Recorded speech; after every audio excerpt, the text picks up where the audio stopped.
Pauper's Hill 2, The Status Quo, by Lorne Bennett, a.k.a. Magic Art. Copyright 2026. All rights reserved. Recap. The original story is linked to this video within the description.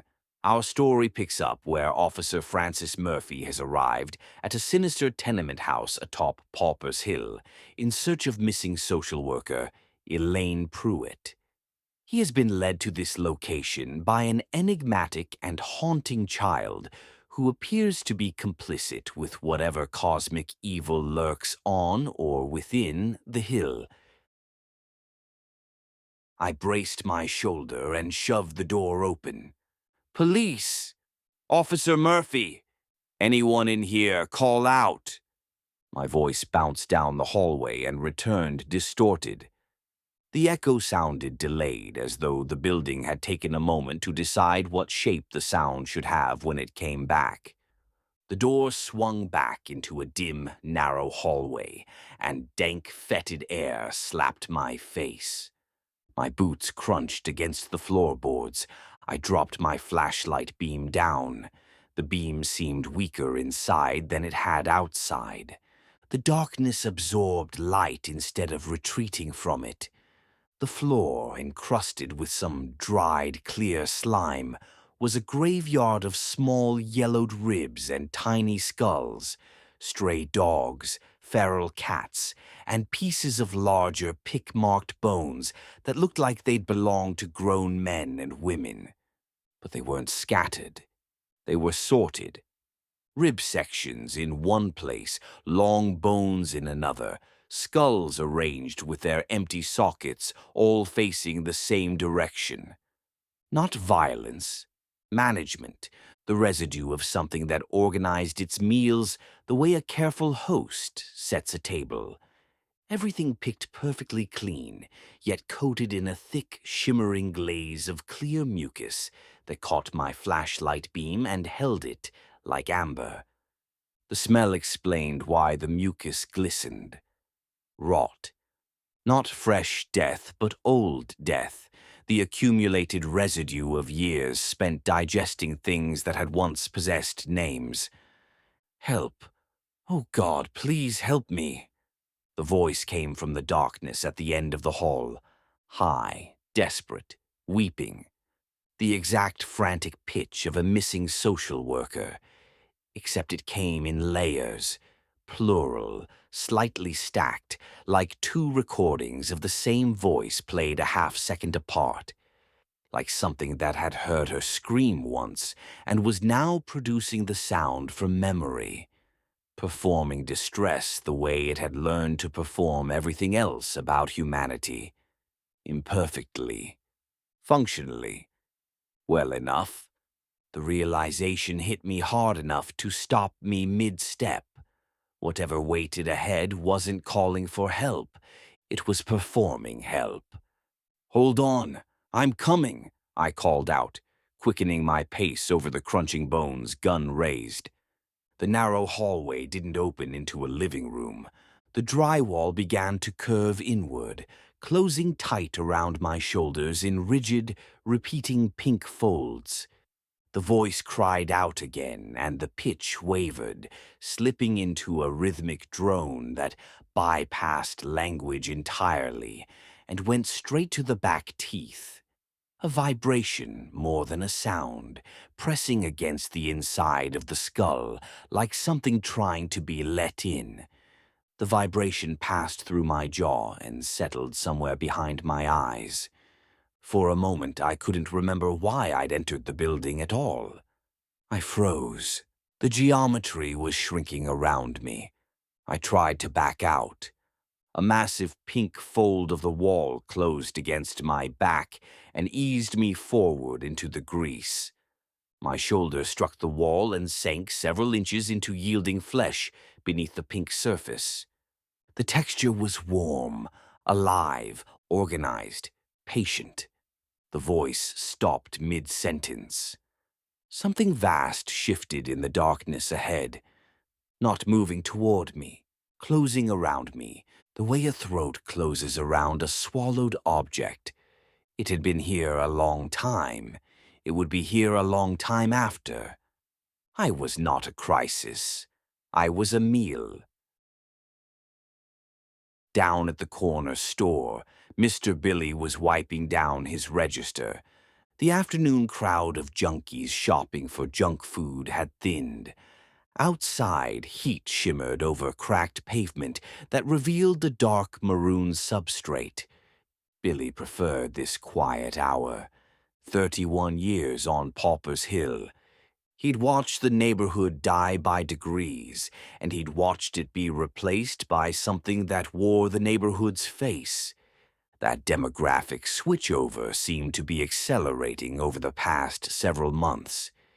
He knew the difference, even if he'd spent the better part of 2 decades pretending he didn't. He knew the word, too.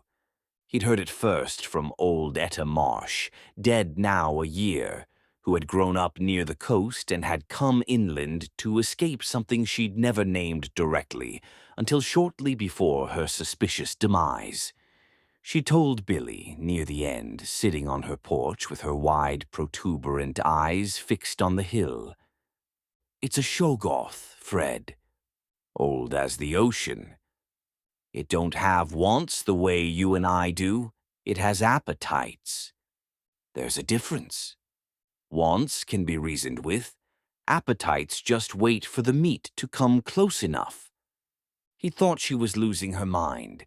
He'd filed it away under old woman talking. He'd been wrong to do that. He'd watched it work for 30 years. This Shoggoth didn't hunt. It didn't stalk. It created conditions. It found a neighborhood already drowning. The poverty, the addiction, the bureaucratic abandonment, the people the city had decided weren't worth the paperwork. And it moved in underneath all of that, into the foundation, into the walls, into the soft tissue of the place, and it fed on what was already dying. The junkies went first. Nobody noticed. Then the ones who'd been here longest started to change. The eyes first. Always the eyes. Eyes like that child, Patty's. He was a shrewd businessman, but a kind one. He was the kind of guy who played along when she came in, extending a tiny, empty palm full of nothing but warm air, imaginary money.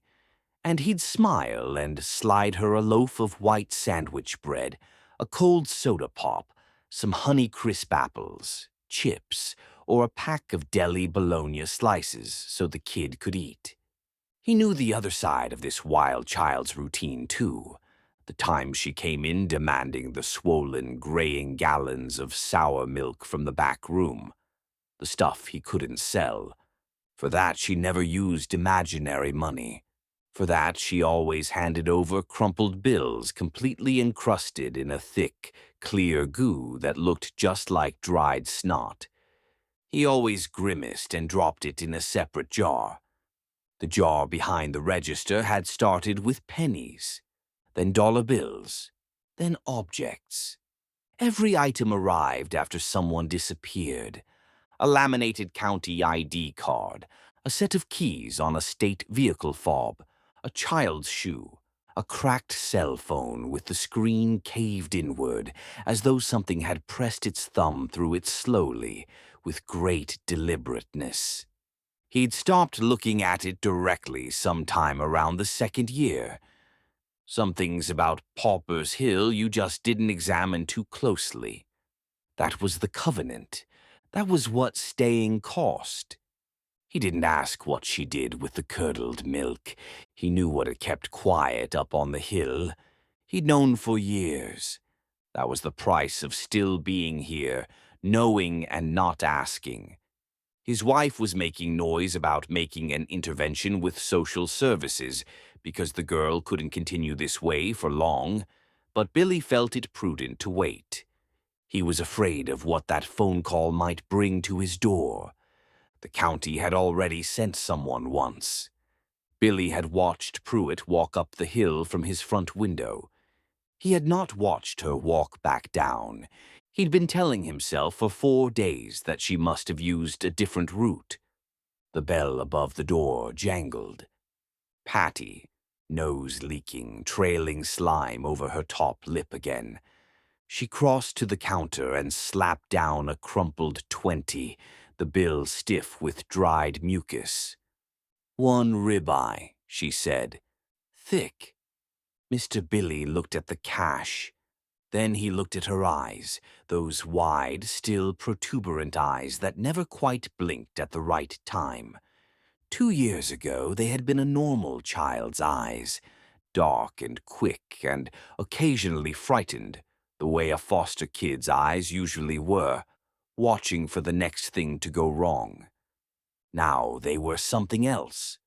Something that watched without fear because fear required a self to protect, and Billy wasn't sure how much of Patty's self was left in there anymore.